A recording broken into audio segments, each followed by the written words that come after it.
so much, Sudha. Welcome, everyone. Glad to see that you're all here to learn even on a Sunday morning. My case is slightly different. I'm home quarantined, so I have nothing else to do, but I'm sure you guys had many other plans that you give up to come here and co-learn with all of us. So like Sudha said, this is a workshop, so we will actually be doing things, and the key is in applying whatever you learn here to your business, to your sales pitch, to your product or service. That really is the key. So stay with us till the end, because right at the end, I'm going to tell you how to retain and use all this, because the way our minds are trained to learning, when we come from a very traditional academic background, right, is basically we've been learning to write and clear exams, right? And then on the job, when we were in a job before we became entrepreneurs, we mostly undertook training either as a day off work or because our managers wanted us to learn something so that we contribute better for their goal. So when we learn as adults, it's slightly different. And what really is the difference? The idea is we have such little time to learn. We are busy, working for ourselves, working for our families, making ends meet, paying bills and all that. So whatever little time we have for learning, we simply have to learn slightly differently so that we're able to apply and make use of as much of it as possible. So toward the end, we're just going to talk a little about stages of learning and how we can optimize our learning as well. So please do stay with us throughout. And without much ado, I'm just going to sort of jump into the topic, because we have very little time with us. Okay. So I'm assuming that everybody is an entrepreneur here, or is in sales, or both.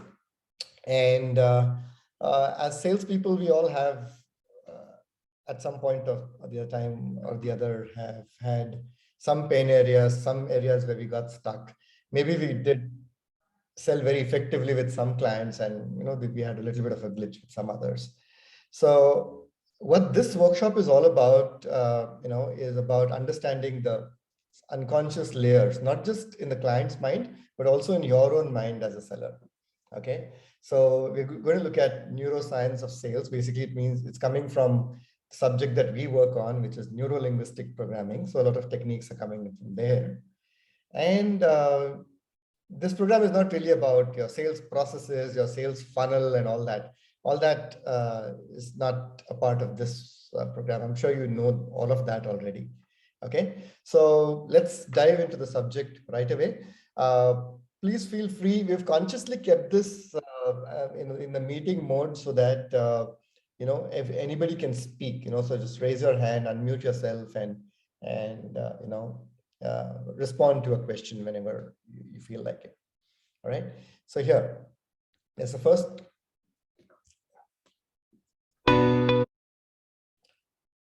This is what I want you to write very quickly. What does your product or service do? What's the function of your product or service? Okay. You shouldn't take too long to write this. So about 30 seconds to write this down. This is, like I said, a workshop. So it's very important to do, not just understand cognitively what's happening here. Okay. So what does your product or service do? What is the function of your product or service?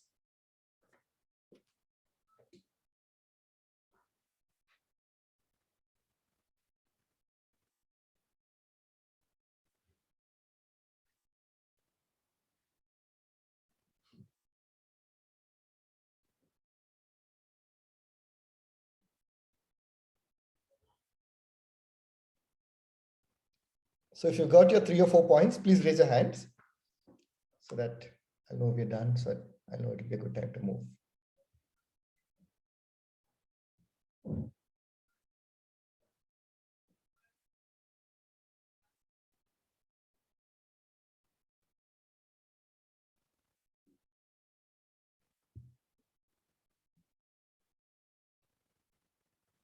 Guys, are you all done? What does your product or service do?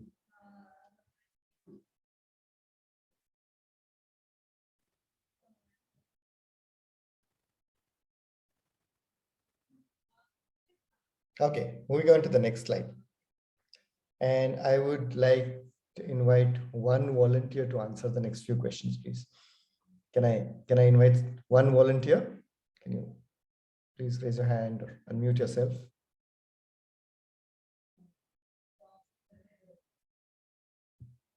One volunteer, please.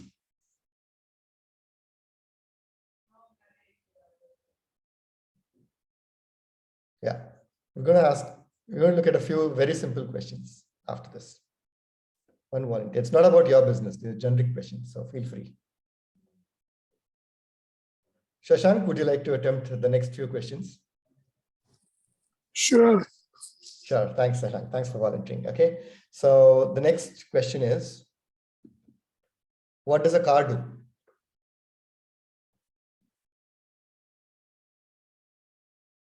Yeah, Shashank, what does a car do?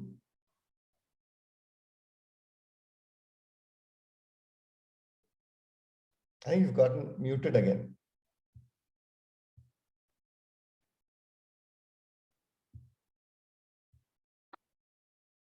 Can you hear Shashank? Sagar, I thought you wanted to answer in the chat box, so I was typing. Okay. Yeah, if you could please say your answer. Yeah. Okay, cool. Yeah, you're saying take you to your destination or go from point A to point B, right? Great. So Shashank, here's the next question. A car solves the problem of Transportation. Okay, anything else? I don't think anything else. No? Okay. So let's say the price range of cars, right? It's from about 4 lakhs to about 8 crores of rupees. Right? So as the price starts going up, does it begin to serve another purpose? No, it does not. It only, as the price goes up, you get an upgrade on the luxurious fee. That's it. It does the same thing. Even your Maruti 800 or Audi is doing the same thing, taking you from point A to point B. Only thing is more protection like airbags and stuff like that. Right? Yeah. So it starts taking you safely to a place as compared to a 3 lakh rupee car. Yeah. Point A to point B. That's it. More takes you in better luxury could be one. Okay. Does it have a social connotation? Does this? Sorry? Does this have anything to do with a social image or like a status symbol? Yeah, so that, I think that is irrelevant in this world, according to me. But for a few people, it may be relevant. People do buy it for that reason, right? Oh, absolutely. Oh, then there are so many reasons. Meaning, in India, typically 20, 30 years back, you bought a car to save taxes because you can claim depreciation and get use of that in balance sheet.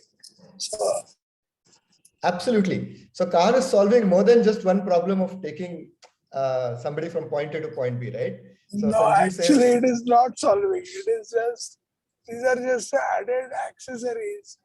According to me, that car is not solving the problem. Fair enough. So, but when you're pitching a car to somebody, the tax thing might work for somebody. The status might work for somebody else. Yes, absolutely. Yeah, if for a car salesman, it will make a whole lot of difference. I'll tell you an example here. Sure. So, in 1998, I went to a Tata Safari showroom.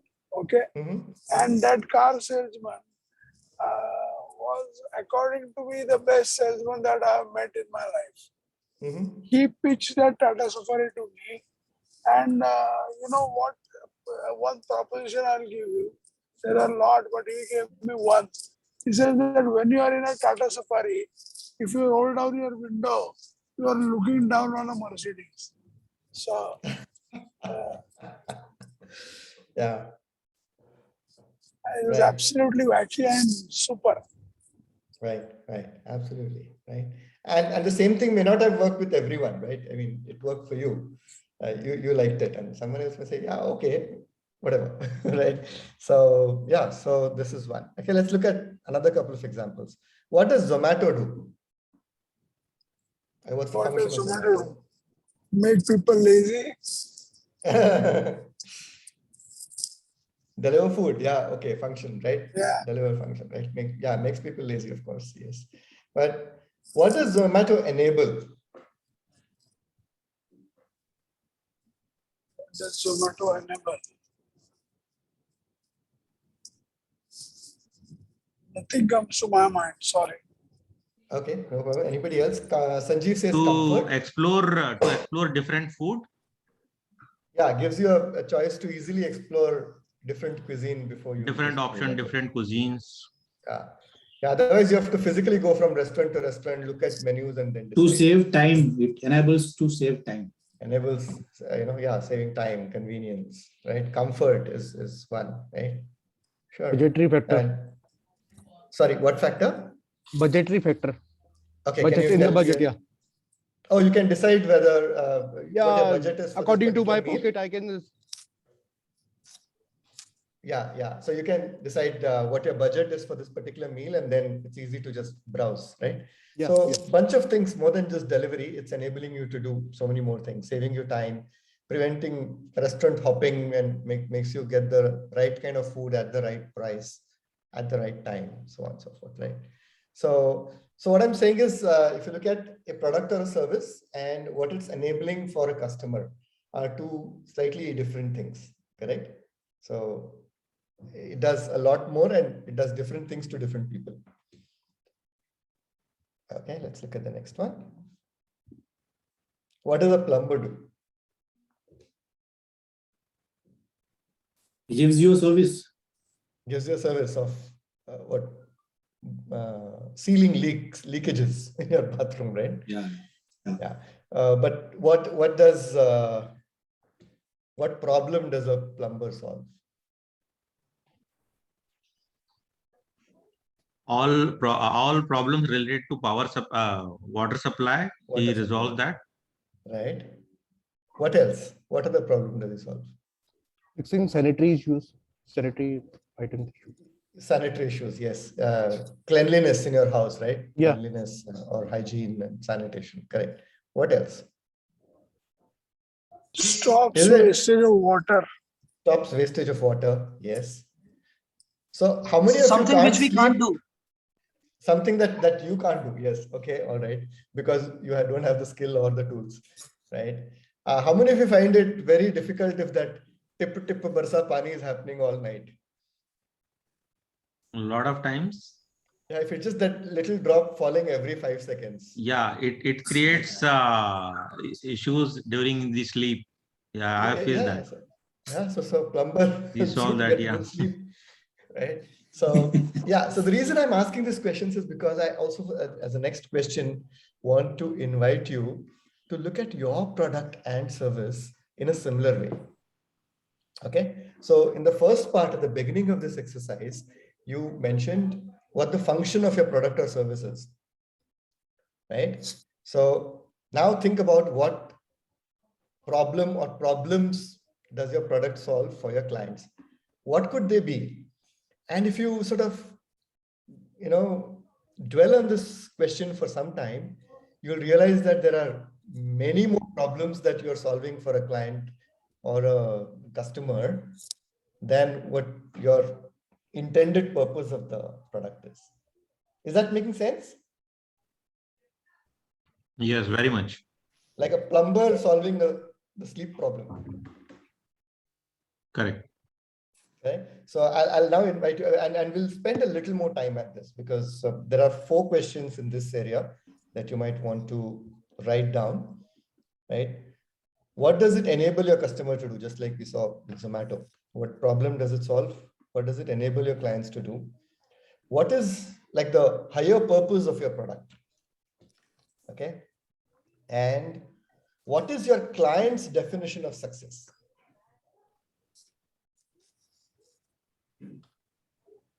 Yeah, so take a few minutes and write down as many answers to these 4 questions as you can. And I'm just trying to get your focus from your product and its benefits and functions to the client. Okay, that's what we are trying to do here.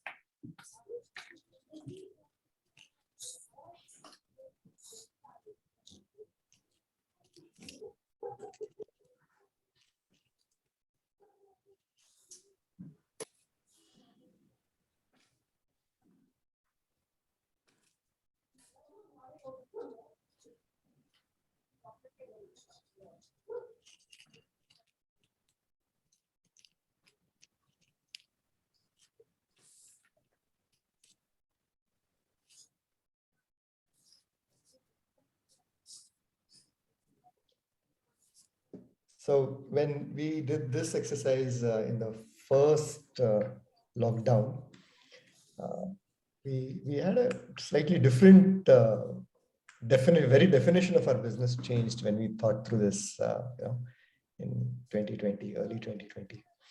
So the first question is, we are a training company and we do training programs and we do coaching and things like that, right?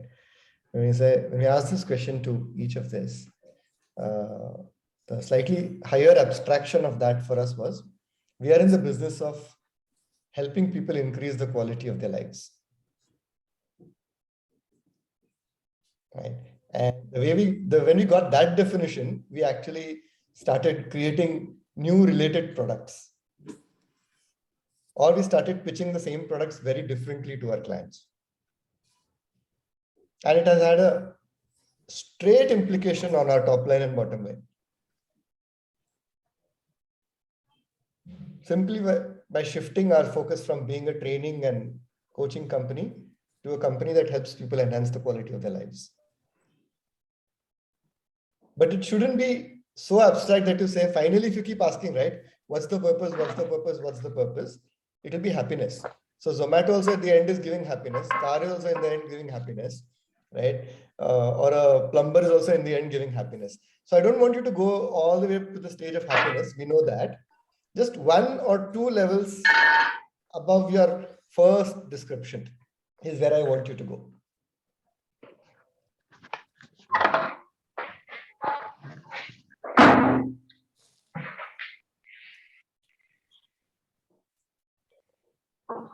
All right. And you might want to revisit all these answers a couple of times in this coming week. And I'm sure you'll get more insights. Or when you go back and if you have co-founders, if you discuss this with your co-founders or your partners or your employees, you might get more insights to this. So please do give it a thought. And I'll now move to the next slide.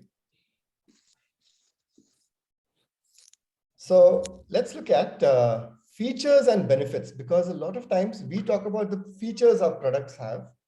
And if you just kind of reframe it to what benefits it has or creates for your clients. Okay, so let's look at some products, some random products that I came up with. Okay, anybody who wants to get an audio and give an answer, because some of these answers could be funny.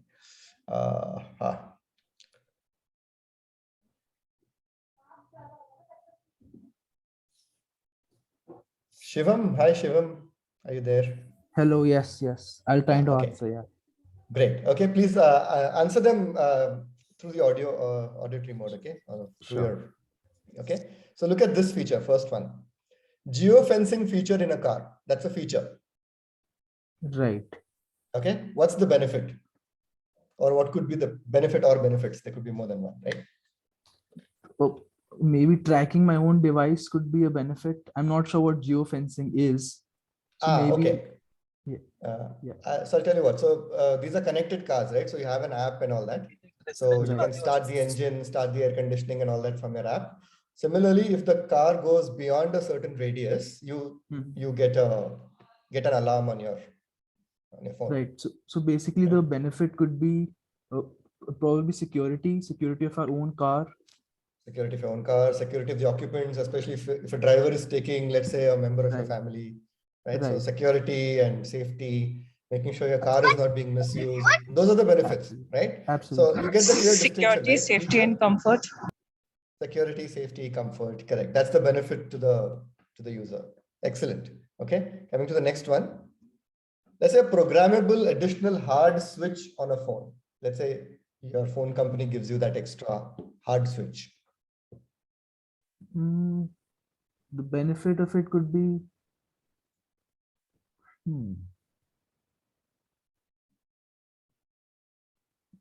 probably to switch the phone on and off.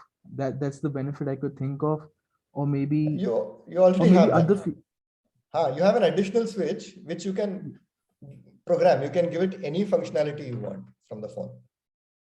So it would add to the utility, maybe, that I could probably use a camera from that switch if I'm not able to have it on my own comfort right now. So added benefit Correct. would be utility extra ho jayega.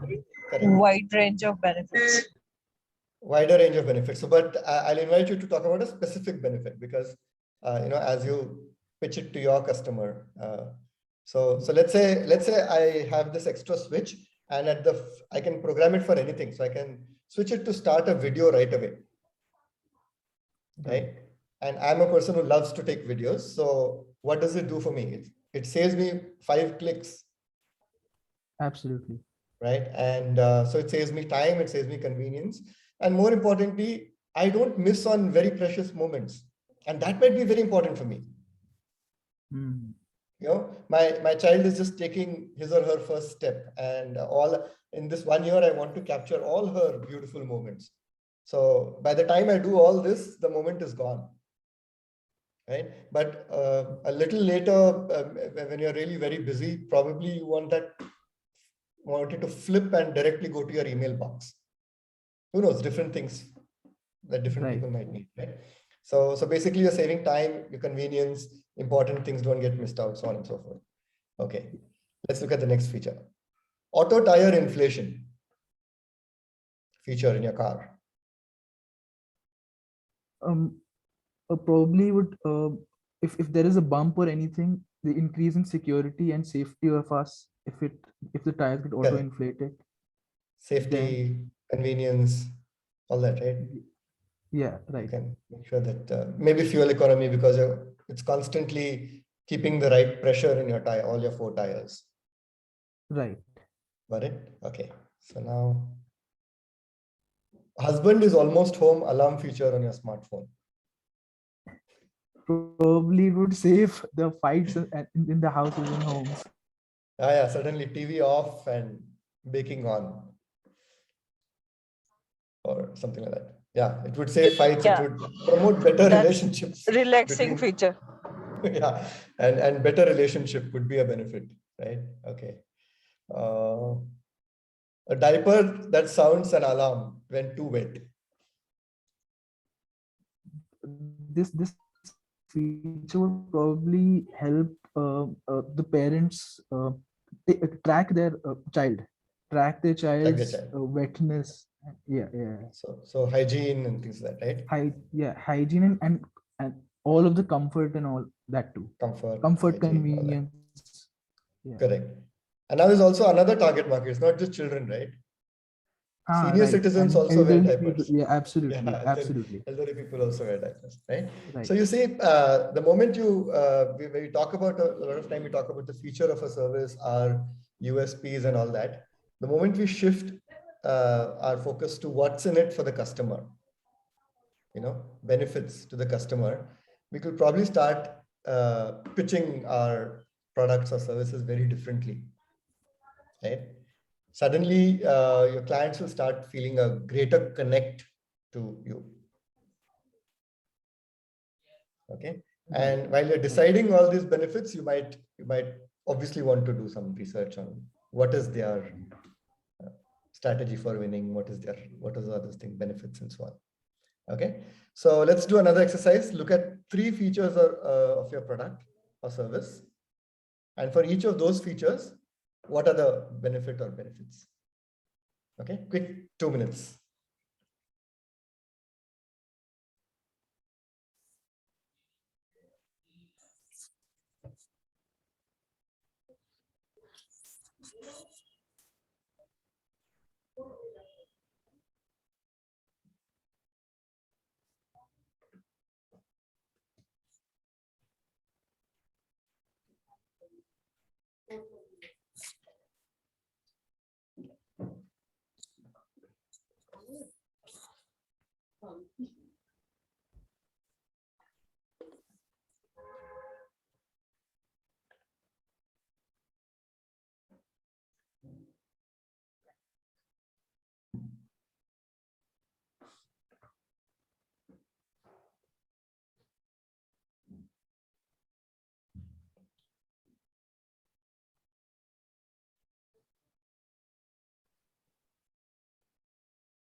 So if you have multiple products, maybe you might want to start off with one product and then replicate this of the others.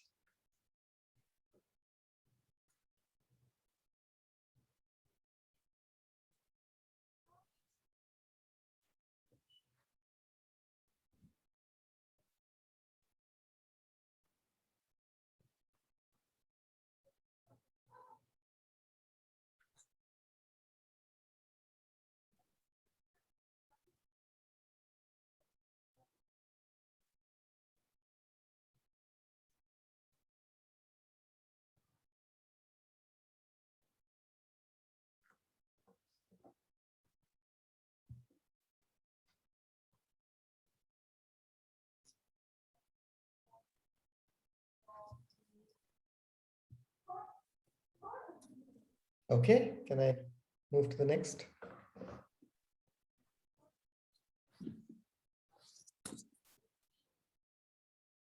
WIIFT is, or WIFT is what's in it for them. What is in it for them?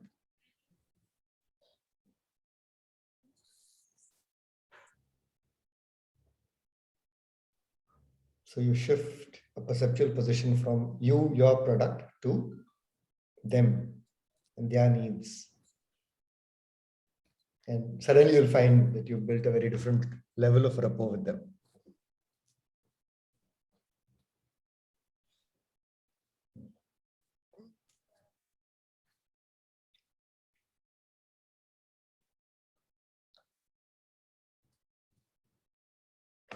Right? To the next one. So this next exercise is probably going to take us some time. So I'm going to give it a good 7-8 minutes. And I'll really invite you to workshop this with the team again and refine this pitch later. But let's do the first draft of it now. So we'll look at why. So why basically gives you some stories when you ask the question why, right? And why also gives you some sort of a purpose to doing this. So if you get your client to think about 5 whys, or you think about 5 whys and pitch your product accordingly. And in this sequence, it's shown to have some very interesting influence on the clients. Okay, so let's look at. So why change? So I have my car today. It's going well. It's doing reasonably well. Why should I change? Or I have my current laptop and it's working reasonably okay. Why change? Right? So most people would change only if these things completely break down or something happens, right? Or when it becomes completely dysfunctional, right? So how do companies, marketeers get people to change much before that existing product becomes completely useless or redundant? Okay, that's when they're able to give people a very strong why change proposition. Okay, now why change could be towards pleasure or towards what they want, right? Or away from pain or away from what they don't want. So it could be and or. So you could have a couple of points, 3 points, 2 points each or 3 points each, not too many. strongest points of what's the pleasure that or positives that your product or service will give, or what is the pain or negatives of not doing it. Okay, take good couple of minutes to write these down. If you get this flow right, you'll see that your sales pitch is really, really becoming extremely, extremely easy and powerful and effective.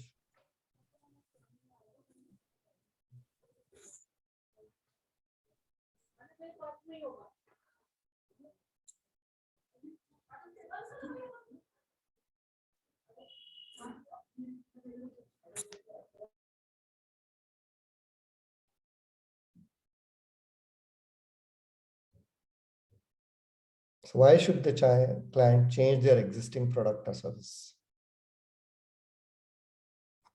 For extra benefits, what we are doing. Yeah, it has to be very specific. No, not for the benefits you are getting. They should have a pain area, or they should have, yeah, like you say, a benefit is fine. They should have something really, really significantly interesting for them to make that decision. Because change doesn't come easily to most people, right? So now I want you to write specifically what pleasure or positives your products are giving, or specifically what pain your product will take the client away from, or what pain they can avoid by taking your product or service. The discomfort and experience what they have faced.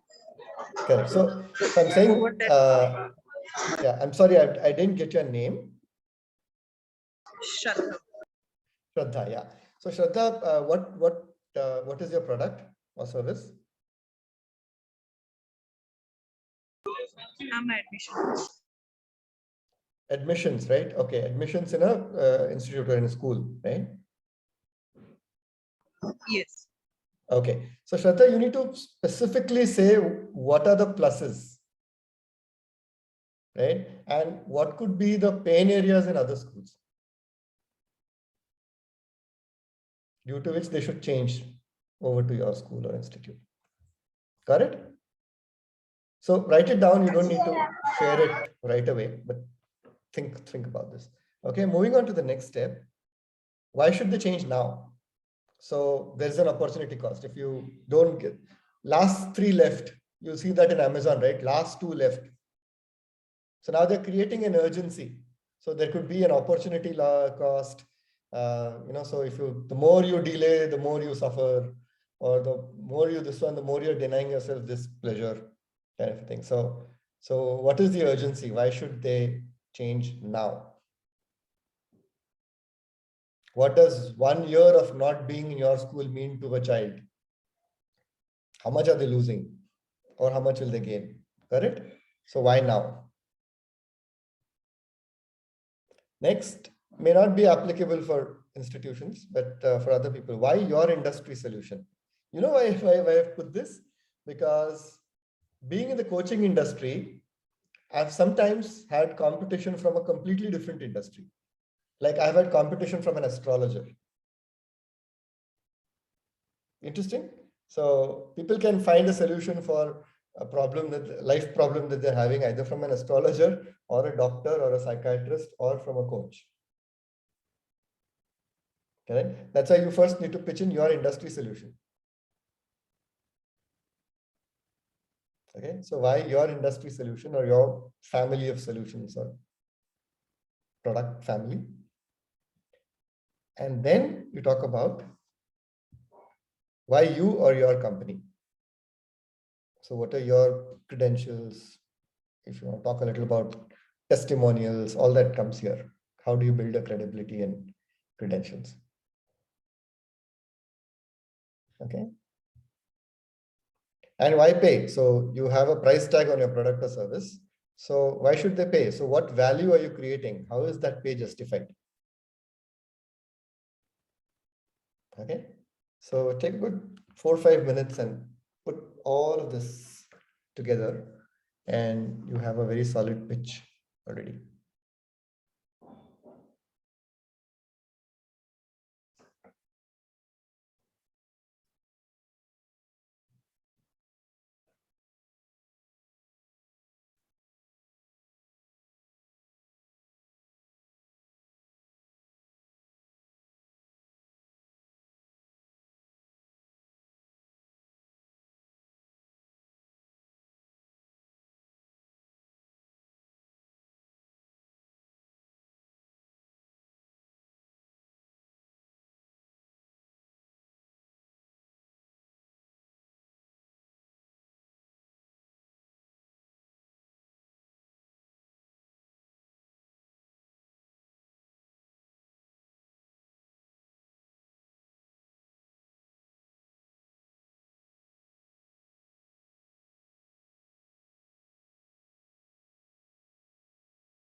Okay, any questions on this format? Or anything else that you've discussed before?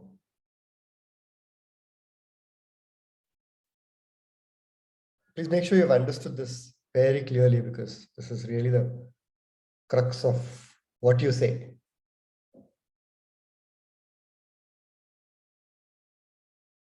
And of course, we'll look at the how you say later. So this is really the crux of what you say.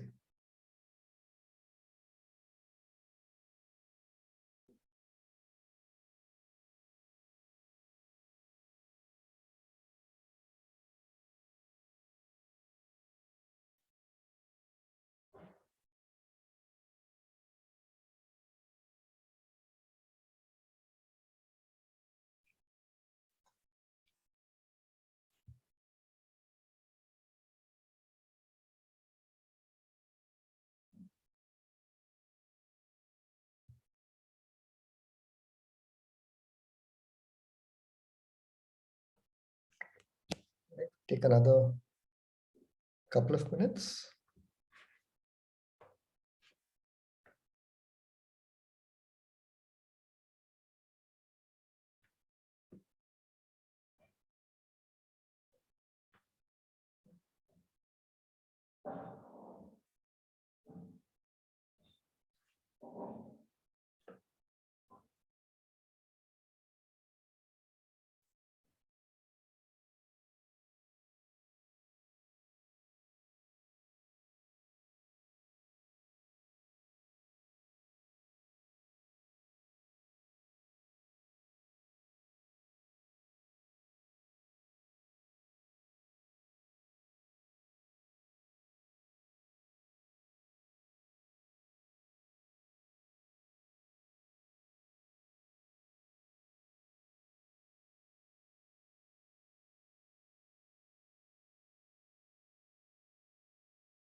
Cool. So may I invite one of you to share something? There's nothing right or wrong. This is always work in progress. And these things also keep changing with market dynamics and things like that. But in the limited 7-8 minutes that you got to think about your product, can you share something that you've written down on why change, why now, your industry solution, you and why pay, the 5 whys? Anybody?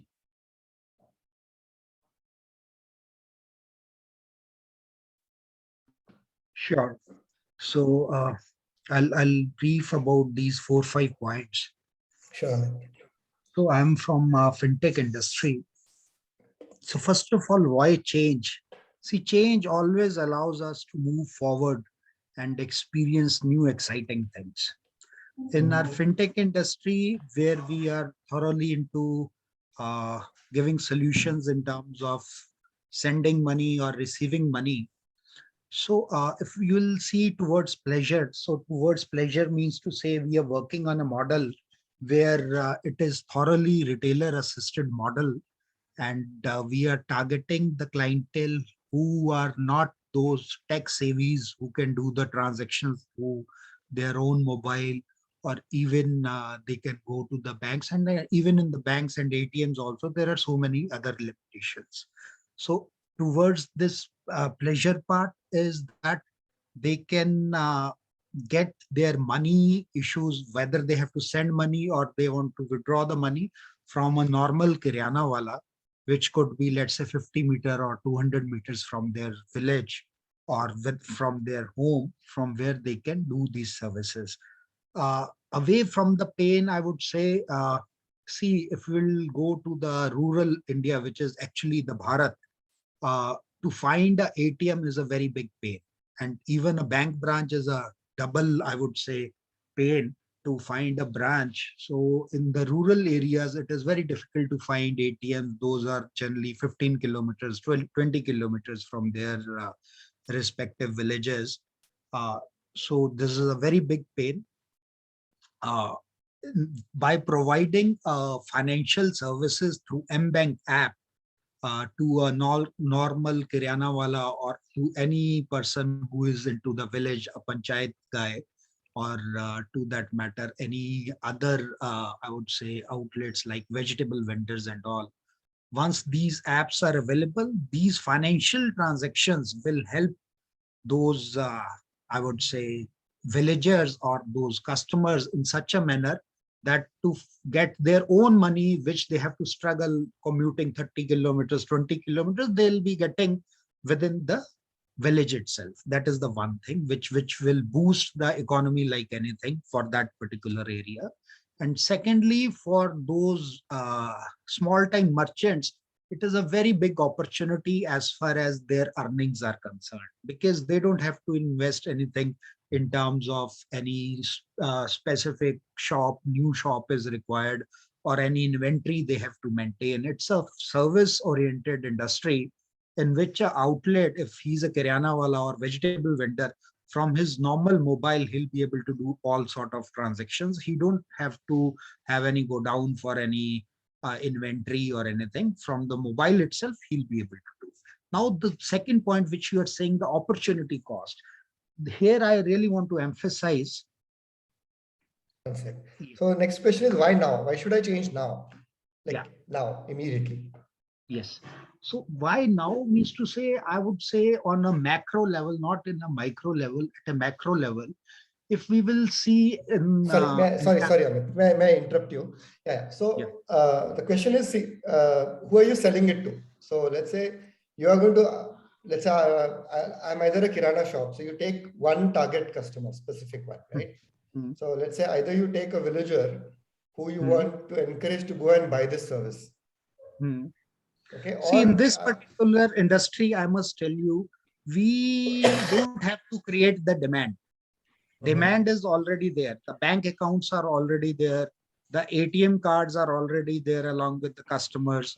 Or if not ATM card, Aadhaar enabled payment system is there in India. Bank accounts are there. We have to work as a supply system, supply chain. Right? So here, nothing in terms of the customers that we have to create.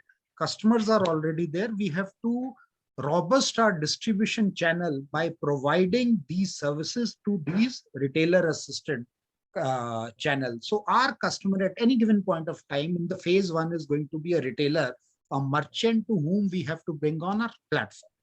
So I'll request opportunity cost. I really wanted to speak on this Sure. at macro level.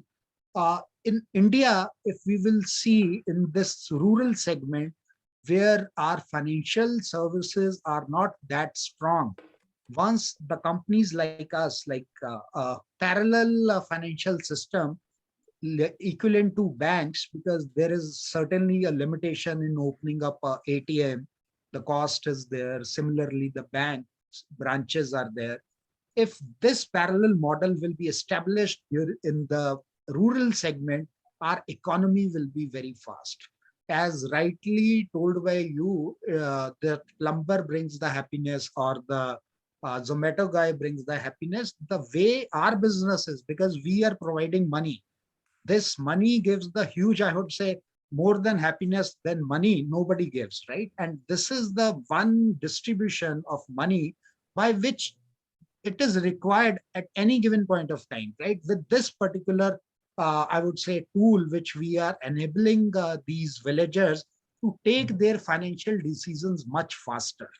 Once that desired money, which was there in their account or which they want to send, can be done within a fraction of second with the help of IMPS or AEPS, this will give a huge boost to the rural economy of India. So this is the opportunity cost which I wanted to speak. And the next 2-3 points I really want to hear from my zonal heads too.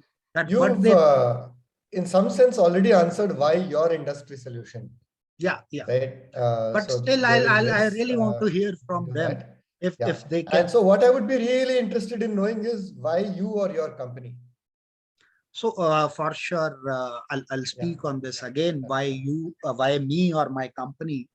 See, why me or my company means to say we will be providing. I'll start from the initial statement only, that we are working thoroughly for the Indian economy growth through a retailer assisted model to serve the population who don't understand these online transactions, or who don't understand, I would say, by entering in the bank branch and filling those forms. And the third limitation is those branches or ATMs very much away from their respective villages. These three are the challenges. Now, why me and my company? Our CEO, Mr. Shashank Joshi, has created a vision by providing these services with marketplace model. So it is the first of the kind in entire India. This marketplace model will provide a platform to all sort of financial services organization. Amit, sorry to interrupt. I'll just pause you. The reason I'm pausing you is just because I wanted to flow in this, the flow to happen in this structure, right? So, by why you or your company, the question that I'm looking at getting everyone to answer is in terms of trustworthiness, credibility. So that will come later. The first thing is that's the question that needs to be answered here. Why you or your company? So that is what I was coming to. Marketplace is this is first of its kind. Marketplace model will enable these retailers to sell each and every financial product whichsoever is available in India. So the companies like Muthoot Finance, if they are giving the gold loan through M-Bank retailer, a gold loan will be sold off through that particular retailer. That sort of, I would say, products will be available along with those retailers. And just understand the end customer, a small time farmer or a villager. If that guy requires the money, he don't have to find out any Muthoot branch in a city, or he has to go to some agent. His own Karyana wala will be able to provide him that. So this marketplace model will enable these retailers to provide all sort of bank services to the villagers. So we are actually creating banks outside the banks. Correct. So this was a question to why your industry solution. This was your answer to why your industry solution. And mine, why me also, because we are coming in a marketplace model. Right. So that is, Amit, just to clarify, that is still coming under your industry solution. Yeah. Okay. Now let me give you an example. Credit card is an industry solution. Okay. Yeah. Just giving you a parallel. So credit card is an industry solution. And why Visa or why MasterCard? Or why American Express? That is what I'm saying. So that's the next level. Yeah. See, I'm just trying to push this in the interest of time, because there is a bunch of things to cover first. Sure. Sure. So what our companies into? The major game changer here will be our distribution model.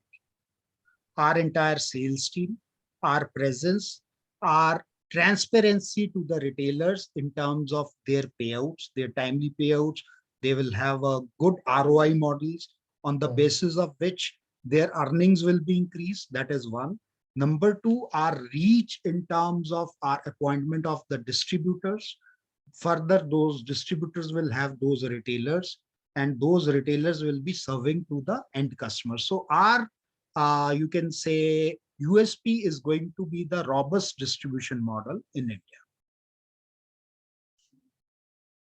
And then you're probably charging per transaction or something like that. And obviously, yeah, in few of the transactions, correct. In few of the transactions we will be charging. In few of the transactions we will be paying. It is all. It is a very vast discussion.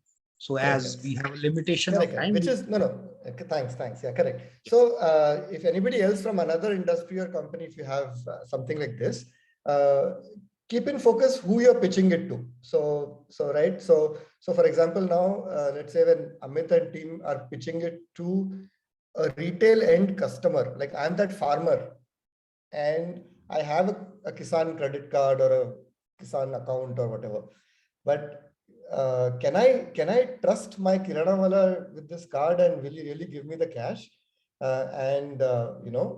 Is he going to give me 100 and actually draw 200 from my this one? How am I going to take care of that trust issue, right? Or how am I going to do that? So that could be one pitch for this. But whereas if you want a Kirana fellow to buy this service and become your distributor or your localized bank, then your pitch is going to be totally different. Right, Amit? So it is like that only. So what I have that's correct. So that's what I'm. So anybody else wants to add from their point of view? So please mention who is your TG, who is like your target customer, and then get the 5 eyes for them. Anybody else?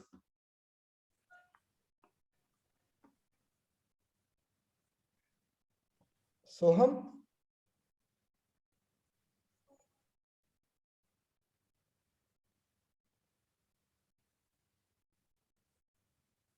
So I'm sorry. Okay. Sanjeev, you want to give it a shot?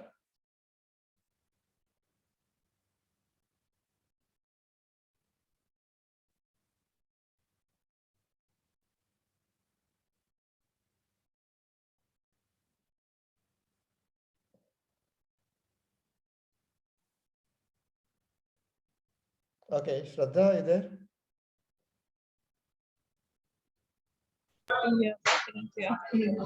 Yeah. Go ahead. Do you want to make a quick pitch? So why change to your school? And why change now? Because what we give, nobody is offering that. So we are the only solution. Okay, that has to sound a little more convincing than that, right? Convincing is the best. Give the vision like we are the only solution for them. Is the convincing. So tell me what that specific thing that you're giving, because of which I should move my child from the current school to your school. The best we can give the vision like what we are nurturing the child, get the best nurture and the vision for their future, best future. Okay. Visualization, what we do actually, so that emotional benefit. I mean, Correct. it's related with the emotions and. Yeah. So I would invite you to be a little more specific about exactly what it is, right? So the moment you say, if you say my school is the best, the standard response of parent is, yeah, everybody thinks their school is the best, right? So the answer is, how specifically are you the best, or what are your specific key differentiators from other schools? So this pitch has to be very specific, and that's why it is customized according to the needs of a customer. Yeah, so is that making sense? Yes. Because you can't make the same pitch to every parent, right? Every person you meet would be different. So you first need to, So the moment to understand their needs and then pitch accordingly. Correct. Okay, so far so good.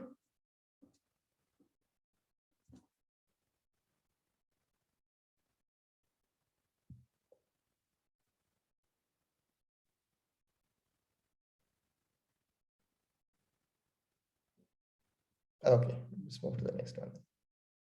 Now, you've looked at, how to, we looked at what to say.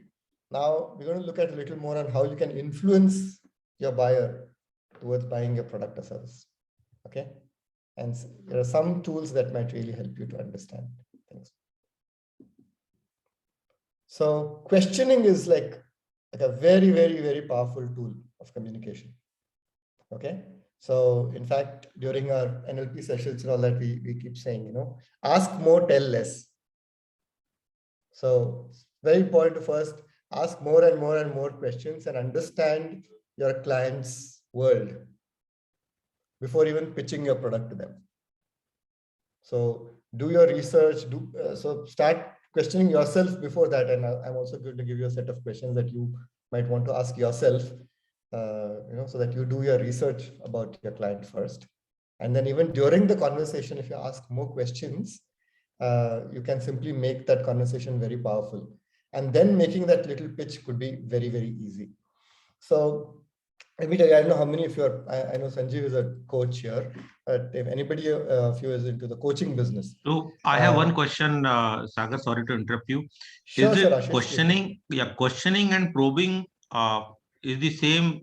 That is what you want to communicate, or questioning is different and probing is different? See, I don't know if you want to use the, I mean, at times they are kind of interchangeably used. Probing sometimes would sound like you are investigating, right? Like you're trying to get information out.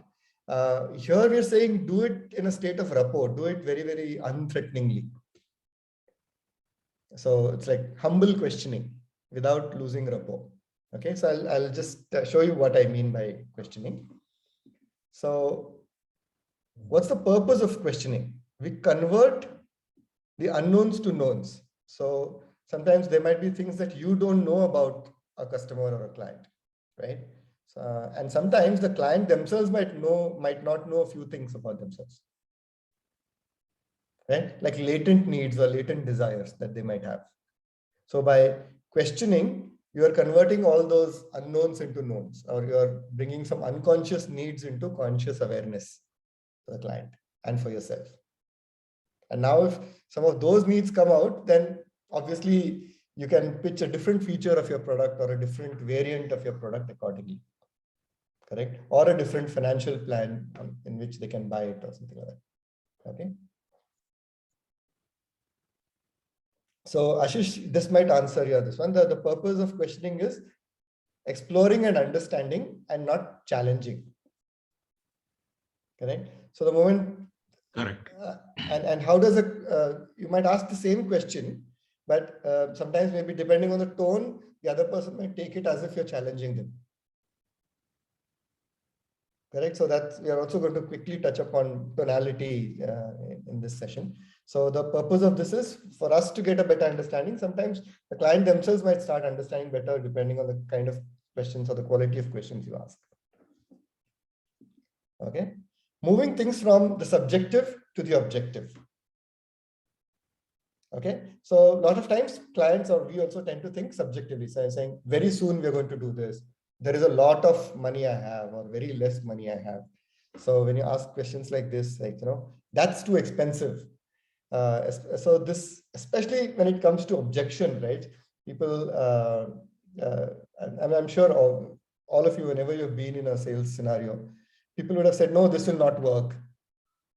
Correct? This is too expensive. I'm not sure this is like that. There are better products. There are better solutions. These are, so objectives, objections, right? Sometimes, or most of the times, are very subjective. Okay. There will be very few purchasers who will say exactly this amount. So your price is little higher than the other competitor by 3.5%. There will be very few buyers who will be like that. Or you have to ask them questions to, chunk it down, or bring it down to a level where they'll give you that specific information. So when I say that's too expensive, you may say compared to what? Right? What product are you comparing my product against? Then yeah, okay. Then you can say, okay, then how is my product better than this? If you're selling a biscuit, glucose biscuit, and they say, yeah, your biscuit is too expensive. Compared to what? Oh, compared to Parle-G. Oh, compared to Parle-G. Acha, but then I have more glucose in my biscuit, or I have better packaging so that they don't break or whatever. So getting that specific information helps you to make your next statement or argument or whatever better, more effectively. So I have a lot of, or this is too less. You could ask exactly how much or how many. Okay, I will take this decision very soon, or I will do this very soon. When exactly? Okay, so when I'm saying, when I'm urging, to be exploring and understanding and not challenging, the way you ask, so your body language that follows with it, so when exactly, makes a difference. Okay, and the moment you see that that person is becoming resistant to your specific questions. That may happen, that will happen at one point. They may feel very uncomfortable answering these questions, right? Which is when, if how will you know that a client is uncomfortable? Yeah, Ashish, since you asked the probing question, how do you know that your client is becoming uncomfortable with your questions? I think his tone will also get changed the moment you push him more. Yes, tone, and you'll also be able to see from his or her physiology. His body language. Body language, facial expressions, rate of breathing, some change in the way Expression, their eyes, expressions, hand movements, gestures, anything. Bunch of things that will tell you something has shifted before and after. Correct? Which is when it's probably time to stop that questioning and go on another line of questioning, or go back to one of the whys. Okay, or going back to their definition of success. So what does this mean to you? What else? That's when it would be time to take this. If you see that, yeah, there's not much change in their body language and they're comfortable answering your questions, continue till you get your details. Okay. Now, coming to the next few questions that you might want to ask, before you start the sales pitch or the meeting. Okay. How will they know that this product is right for them? Okay. There are just a few questions that we'll have these emailed to you a little later. How will they know that they have made the right choice? Okay. So now there can be very interesting this one, right? So let's say Sudha and I buy the same phone, like same OnePlus phone, whatever, same model at the same time.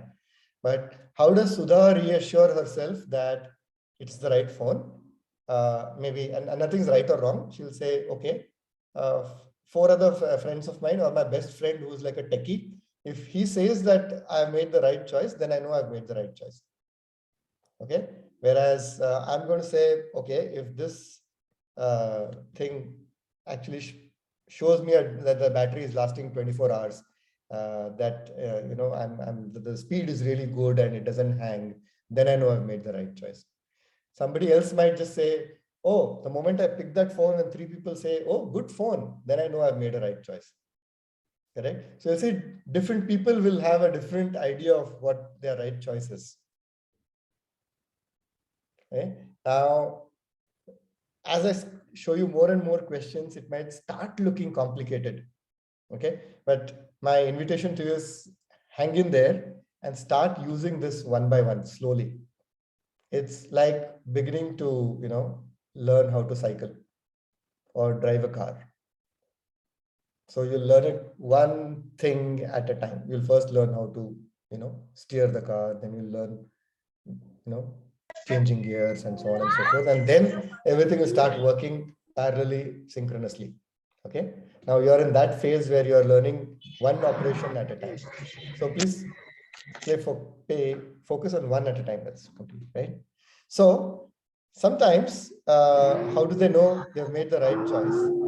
Or how do they trust you? Or why do they trust you? Your credibility, right? We talk about why you or your company. Sometimes they need to know you for a period of time. So for example, I'll say, oh, I've known Amit Bhalla for the last 10 years. And if he's, coming up with this new solution, yeah, I'll just go for it. Okay? I've known him. So there's a period of time. Okay. And another person might say, yeah, hey, I have met Amit 5 times. Now that 5 times may have happened in the last 6 days. Right? But I say, yeah, I met him 5 times. I don't mind trusting him. Okay. Some people are convinced automatically, like love at first sight. Oh, so unconsciously, I know Amit, like well dressed, the way he spoke, something in me, my gut feel tells me that he's trustworthy. Right. And there are some people, no matter what you do, they are never convinced. So the key in successful sales is if you're able to identify these guys who are never convinced or are never going to buy from you, the sooner you identify them and exit the process, the better. In my personal sales experience, I have burnt myself out in desperate times trying to sell to a person I knew at the back of my mind is not going to buy it. Right? So if there's a client who clearly says, no, I don't want your product, that's really one of the better clients you can get. Of course, the best is the one who buys it. But the guy who keeps saying, I will see, dekhte hain, karte hain, those are the most dangerous guys. They will suck you dry. Okay. Any questions on these? This is going to give you a lot of insight into human behavior. These are all like coming from something we call NLP strategy for purchasing or sales.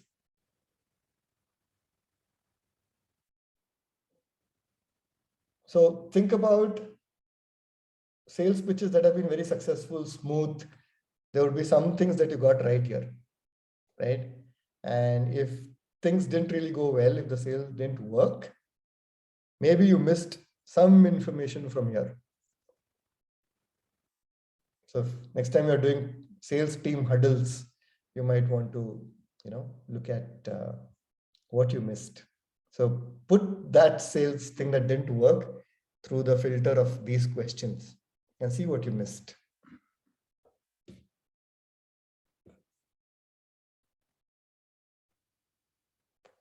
Into the next one. Storytelling. Okay, so questioning gets you deeper and deeper and deeper. Storytelling helps you to embed ideas many times in the unconscious mind of the client. Okay. So how do we tell stories? And maybe 4 or 5 quick points on this. I'm sure you already, as good sales guys, tell stories, but here's a little structure.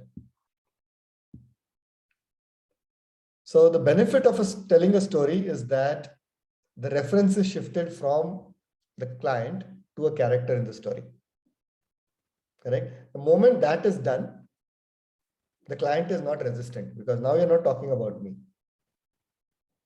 Another client of mine, John, my friend John had this problem. Okay, John had the problem. You're not talking about me. I'm not in the spotlight anymore. Lesser resistance from me. Okay, and I'm more open to understanding. Okay. Then subtly establish, and the operating word is subtly, similarity between the client's problem and the character's problem. Okay. Talk about how the character solves the problem in that story and keep it a little ambiguous. Don't say exactly what that character did. Do not tell the moral of the story. That's the worst thing you can do. You can completely ruin your good story by telling the moral of the story. You have to let your client figure out their moral of the story unconsciously in their mind.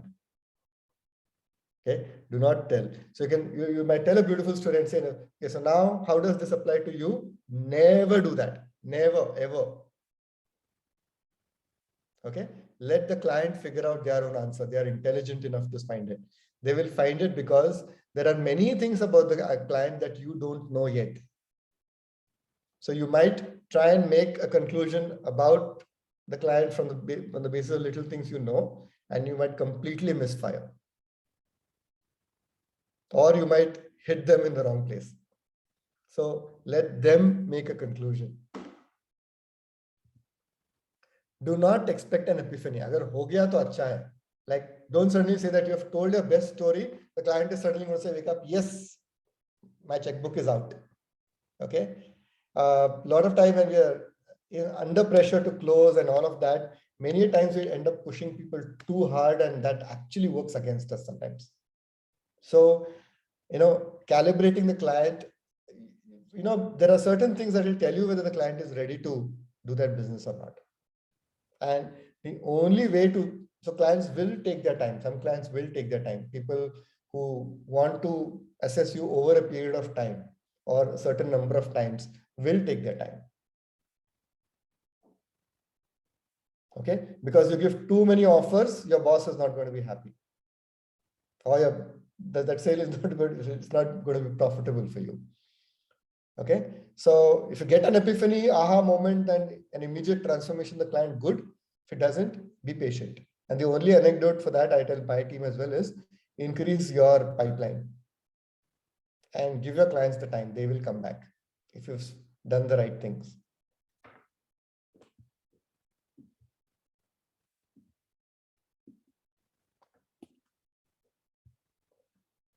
Okay, here's something about tone. Yeah, we're going to do a little exercise on how just changing the emphasis on one particular word in the same sentence changes the meaning. Okay, so who can I call? Yeah, Vignesh, you want to give this a shot? So there's going to be a sentence on your screen. Vignesh, are you there?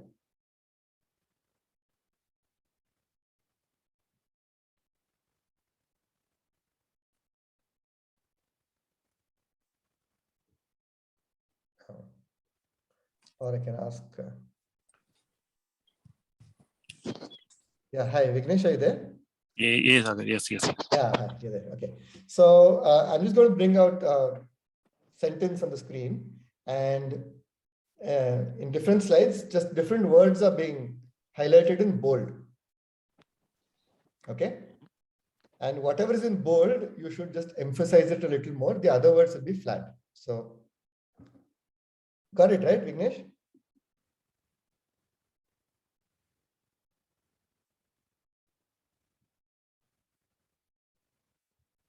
Yeah, Vignesh, your audio is mute again. Sorry. Yeah. Go ahead. Yeah. So in the first instance here, I is bold, and then did not steal your pen is normal. So you want to give it a shot? Yes, it's I. So a little more emphasis on I because that's bold, right?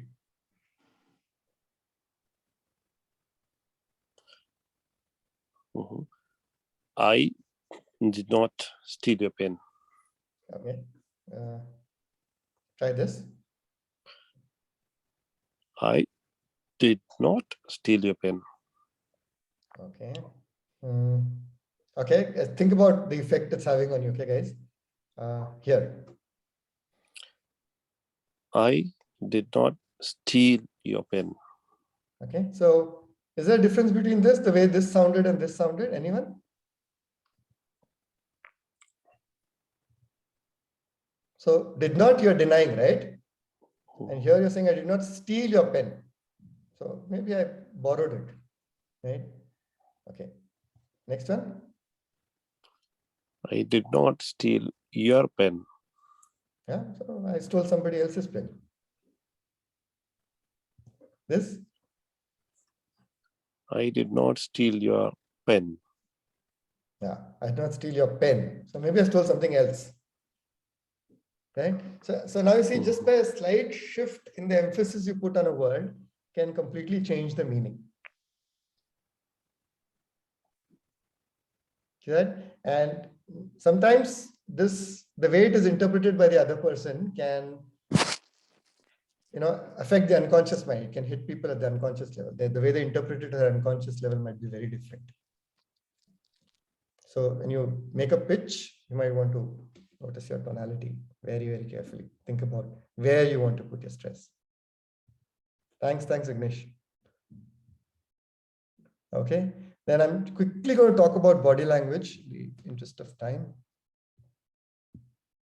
So breathing is one of the most important aspects of body language, whether you're on a call, you're on a Zoom call like this, if you're in a one-to-one meeting or a one-to-many, you're doing a presentation, how you control, manage your breath has a huge, profound effect on how your mind works. Since that's a slightly longish exercise, we're going to be sending you a link to a video, and I think in about a week's time that video should be out. So we'll send you that. Do practice the breathing every day, and I can assure you that it'll change your life. All right. So the mind and body are one system. You would have seen that if you're feeling stressed, then your body also feels something different, weird. If you're not feeling well, then you don't feel good in your mind. So they are one system. But if you train your body to be in a particular way, instead of sitting like this, if you're sitting like this or standing like this, and your breathing is nice and deep, right? That in turn makes your mind feel very positive, right? And the other person also pursues you like this. So this is again a matter of practice. Very unconsciously, we may tend to slouch a little, or do a lot of unwanted gestures with our body. Make sure that you're there. And according to a scientist, Albert Mehrabian, when we are in a face-to-face communication, 55% of the impact is body language, 38% is tonality, and 7% is content or words. Okay, we have seen how tonality can make a difference. Body language you'll see for yourself because it also has a direct connection with your mind. You cannot not communicate. So even if you're sitting in a meeting with your client, if you're lost in your thought, and you're not even aware of what your body language is like, you're still communicating a lot. Communication is not just speaking, right? Or when you're, let's say, having a fight with your best friend or with your spouse, and you say, I'm not going to talk to you, and you don't talk to them, you're still communicating very, very powerfully, right? If you're not talking, it's a very powerful communication, silence. So as long as you are, or we are in the range of that person's senses, like if they can see us or hear us, you cannot not communicate. You're always communicating. Make effective and meaningful gestures. So that's a little about body language, right? Words. Magical. Okay. So somebody might say, looks good. Somebody might say, sounds good. Somebody might say, feels good. And the three of them would be talking about the very same thing. Yeah, have you noticed this? Can we go for a movie? Someone says, looks good. 9 o'clock looks good. 9 o'clock sounds good. Yeah, feels good to me. Something like that. So the kind of words people use tells you a lot about how they think. So people who use predicates like looks, picture, big picture, bright, brilliant, these are visual people. People who use a lot of sounds like zip, zoom, sounds good, loud, soft, all that. These are auditory. Yeah, soft could be kinesthetic on feeling also. So loud, pitch, rhythm, when they use words like these, those are auditory people, right? And kinesthetic people are those who talk about it feels good, warm, get a grip. So when you see that people are using visual words and you are talking to them in kinesthetic. So first level of awareness is, what words do you typically use most of the time by default? Are you using visual language more often? Are you using auditory language, or are you using kinesthetic language? And if your client is visual and if you are using kinesthetic, it's almost like a Tamilian talking to a Kashmiri at an unconscious level. That connection just won't happen. So if you find that the client is visual, you flex your style a little bit and you start using visual words and start responding to them visual, then you build rapport with them, like a very, very deep connection with those people. Observe the client, look at their Facebook profiles if it's openly available, get to know them. If you're going to their office, you'll see what's around their desk. Do they have souvenirs from different places they've visited, or a picture of their family, or maybe the picture is a sports person, favorite sports person, or something like that. We will know what their hobbies or interests are, right? If you know that the person is from the IT industry, don't give them examples from manufacturing, or don't use language from the manufacturing industry, for example. Right? If you're going and seeing a doctor, then rather than saying, I will test it, you can say, I will diagnose it. And the doctor will get it much faster. Because diagnosis is something that a word that doctor uses every day. Correct? So use words from the client's industry. So lot of times when I'm called to do motivational talks, for example, bunch of times I was called by these network marketing companies to do talks, and big part of my research was to understand their lingo. Like they have something like downline, this and that. There are some companies which never, irrespective of what time it is in the day, they say good morning. There's this one company. So even if it's like the talk was supposed to start at 7 p.m., but they will still say good morning. So I started my thing with good morning, and that there was a connection established directly, very quickly, right? So using that, so understanding, doing the research. Then another important part is how clear your pronunciation is. If you get wrong. So one might say, as long as my ideas are correct, why should I, care about English language or things like that? And my response to that is this, okay? Think about a movie that was as brilliantly made as Bahubali 2, right? And my wife, son and I, we went to watch it. And my son noticed one small mistake somewhere in the 20th, 25th minute of the film. And for the rest of the duration of the film, he and I just were looking for mistakes in that film. And we came out of the theater happy that we spotted like 12 cinematographical errors in that whole movie. And the content of the movie didn't even really get registered. So now the chances are your client might be very, very particular about grammar. Your client might sometimes not understand a word you're saying, especially if it's an international client or they are from a different region of the country or something like that. So simply, it's unproductive. It can create a lot of misunderstanding and so on and so forth. So learning,